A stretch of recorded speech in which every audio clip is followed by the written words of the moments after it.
खुलुमबाय स्टुडियोआव दं आं किलिकां ब्रह्म बे समाव नोंथांमोननि गेजेराव मोनसे गिदिर खौरां लानानै फैदों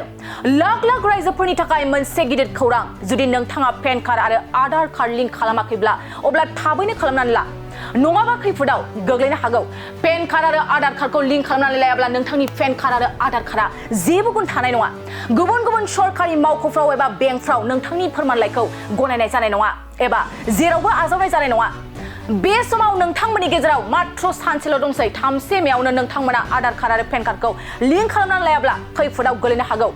बे समाव नोंथांमोननि गेजेराव मोनसे गिदिर खौरां लानानै फैदों जुदि नोंथाङा पेन कार्ड आरो आधार कार्ड लिंक खालामाखैब्ला अब्ला थाबैनो खालामनानै ला नङाब्ला खैफोदाव गोलैनो हागौ एबा जुरिमाना होनांनो हागौ 1000 रां जुरिमाना होनांनो हागौ नंगौ फिन फोरमायबावोदि नोंथांमोना थारखौनो खोनादों 1000 रां जुरिमाना होनांनो हागौ जुदि आधार कार्ड आरो पेन कार्डखौ लिंक खालामाखैब्ला नोंथांमोना 1000 रां जुरिमाना होनांनो हागौ जुदि नोंथाङा पेन कार्ड आरो आधार कार्ड लिंक खालामाखैब्ला अब्ला थाबैनो खालामनानै ला गुबुन गुबुन सरकारि मावख'फ्राव गुबुन गुबुन बेंकफ्राव नोंथांनि फोरमानलाइखौ गनायनाय जानाय नङा एबा आजावनाय जानाय नङा मात्र गेजेराव सानसेल' दंसै 3 मेयावनो थाबैनो नोंथांनि पेन कार्ड आरो आधार कार्डखौ लिंक खालामनानै ला अब्ला मानोथो गोबाव खालामनो नोंथांमोना बयबो 3 मेयावनो नोंथांनि आधार कार्ड आरो पेन कार्डखौ लिंक खालामनानै ला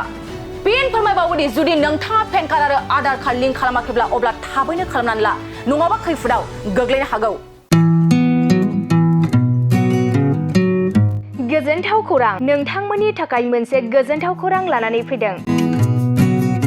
उदालगुरि जिल्लानि सिङाव थानाय डिमाकुसि नोगोराव नोंथांमोननि थाखाय अर्डाब दा बड' किटचेन मुंनि गंसे गोदान हटेला गोजोनथाव खौरां लानानै फैदों नोंथांमोना बे अर्डाब दा बड' किटचेन हटेलाव साहा कफि आइसक्रिम फास्ट फुड आखाइजों बानायनाय ग्रीन टि न'आव बानायनाय आसार गाइखेरनि एन्थाब आरो ओंखामजों जेरै अमा दाउ बोरमा साम' खुसिया अमा गोरान नाफाम बायदिसिना बर'नि ओंख्रिखौ बे अर्डाब दा बड' किटचेन हटेलाव जानो हागोन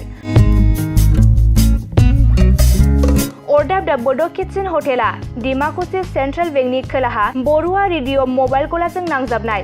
सोरबाफोर अर्डाब दा बड' किटचेन हटेलाव बायदिसिना जामुं आदार जानो थाखाय सिगांग्रो अर्डार हरनोब्ला नैबे 8135967290 जामबुं नाम्बाराव कल खालामनानै बुकिं खालामहरनो हागोन गोजोनथाव खौरां अर्डाब दा बड' किटचेन हटेलाव गोबां न'आव बानायनाय मोजां जाग्रा आदारखौ मोननो हागोन